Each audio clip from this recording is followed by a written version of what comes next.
Let's start with question number 9. So it says if Q is 0, 1 and it is equidistant from P, which is 5, -3, and R. We have 3 points जो कि वो बोल रहा है कि जो हमारा Q है वो equidistant है from P और from R. तो हमारे पास यहाँ पे 2 केसेस इन्होंने दिए हैं कि आपका जो P है और जो R है वो equidistant है from Q. तो P और R हम कॉर्नर पॉइंट्स लेंगे विच इज़ 5, -3. तो P आ गया यहाँ से और ये R आ गया आपका x, 6. और सेंटर में आपके पास कौन सी वैल्यू है Q की. Q is 0, 1. तो अब यहाँ से क्या पता चलता है आपको कि दोनों ही QP और QR इक्विवेलेंट होंगे. तो हम मान के चलते हैं कि QP इक्वल्स QR. हम ऐसा क्यों कर रहे हैं? क्योंकि हमें निकालनी है x की वैल्यू जो R में नहीं है. तो x की वैल्यू निकालेंगे. पहले तो QP निकाल लेते हैं, QP का डिस्टेंस निकाल लेते हैं. It will be 0, -5 whole square plus 1 -3, so it is 1 + 3 का स्क्वायर इक्वल QR का डिस्टेंस. QR का डिस्टेंस क्या हो जाएगा? x - 0 which is x only, x का स्क्वायर. फिर लास्ट आपका क्या हो जाएगा? 6 - 1 का स्क्वायर.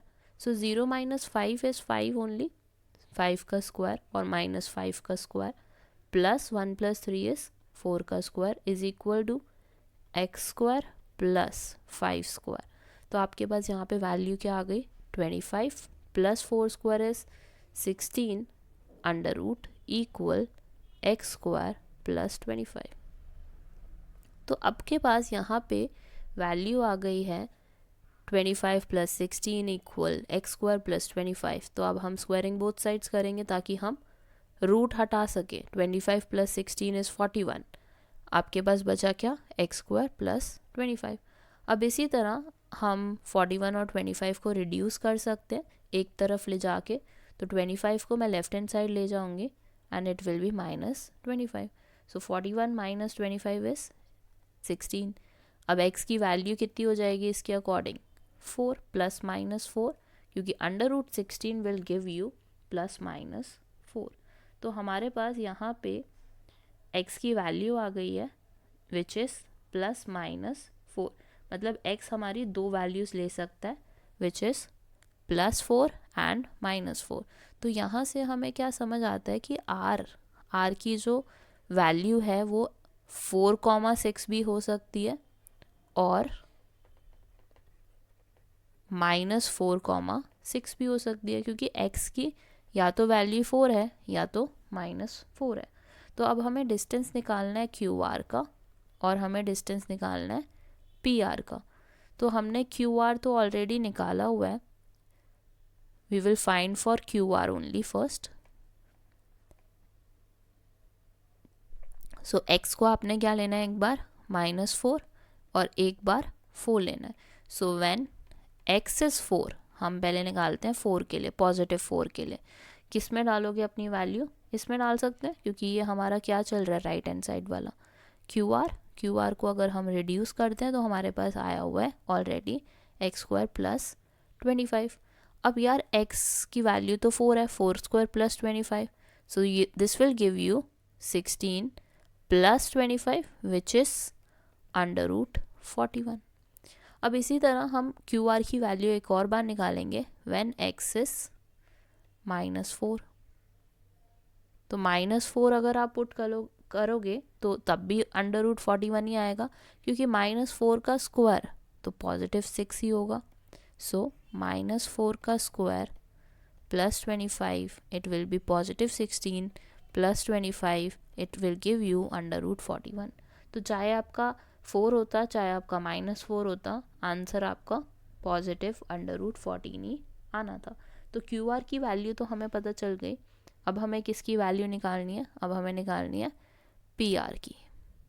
तो PR की वैल्यू निकालने के लिए हम एक कॉमन निकाल लेते हैं पहले, फिर उसी तरह x की वैल्यू उसमें पुट कर देंगे. तो PR निकालते हैं, नेक्स्ट स्लाइड पे निकाल लेते हैं P और R. तो P का कोऑर्डिनेट था आपका 5 कॉमा -3 और r का कोऑर्डिनेट है x कॉमा 6। तो पी आर क्या बन जाएगा आपका x माइनस 5 का whole square plus 6 minus -3 which is 6 plus 3 का होल स्क्वायर। तो ये आपका रिड्यूस होके बन जाएगा x square plus 5 square minus 10x plus 6 plus 3 is 9 square, 9 square is 81। तो आपका ये रिड्यूस फॉर्म आ गई है आपके पास। अब आप क्या करोगे, एक बार x को when x is 4 when x is -4, तो चेक करते हैं कि हमारा आंसर सॉल्व करके कितना आता है। वैसे तो एक काम करते हैं, इसी इक्वेशन में पुट करते हैं और भी ज़्यादा आसान हो जाएगा। सिंप्लीफाइड में करने की कोई ज़रूरत नहीं है।